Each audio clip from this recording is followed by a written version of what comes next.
நைட்டில் 8 மணிக்கு 3 மணிக்கு வருவாங்க. ஒரு 9 பேர் 10 பேர் வருவாங்க. அதுவும் ஆயுள் கைதி இருக்காங்களா அங்கே, ஆமாம். அவங்கள வச்சு அடிக்க வைப்பாங்க. ஓப்பா. வரிசையாக 10 ரூம் இருக்குன்னு வச்சுங்களேன். 10ஆம் நம்பரில் கூப்பிட்டு அதில் 10 பேர் வருவாங்க.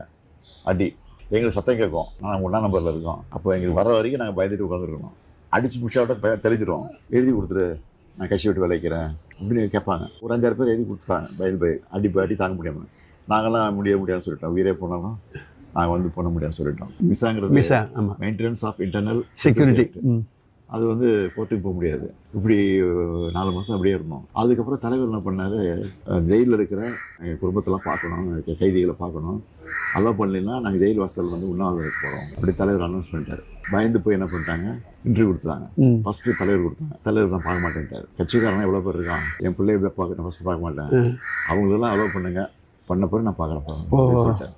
அப்படி எல்லாரும் பார்த்த பிறகு என்ன பார்த்தாரு. அப்போ கூட வரும்போது நான் என்ன பண்ணேன், ஃபுல் கேஸ் ஷர்ட் போட்டு காயம், உடம்புல காயம் இருந்தது. காயம் இதெல்லாம் இதெல்லாம் அது சூப்பரண்டே சொல்லி அனுப்புகிறாரு. மேலே கூப்பிட்டு இந்த காயெல்லாம் காட்டக்கூடாது, ஃபுல் கேஸ் ஷர்ட்டை போட்டுவாங்க அப்படின்னு சொல்லி ஃபுல் கேஸ் ஷர்ட்டை போட்டு சொன்னார். அப்போ தலைவர் வந்தோன்னே தலைவர் புரிஞ்சுக்கிட்டாரு. 1 வருஷம் கரெக்டாக 1 இயர் தான். 1 இயர் இவ்வளோ இருக்குதுங்க. ஆமாம், 1 இயர் தான். வெளியில் வந்த பிறகு நாங்கள்லாம் சேர்ந்து கம்ப்ளைண்ட் பண்ணி அப்புறம் இஸ்மாயில் கமிஷன் என்கொயரின்னு ஒன்று போட்டாங்க. அதில் போய் இதெல்லாம் நான் சொல்லியிருக்கேன், எல்லாம் பதிவாகிருக்கு. நான் 89 ஜெயிச்சு உள்ளே போகும்போது தலைவர் சிஎம்மாக இருக்காரு. அப்போ நான் இதெல்லாம்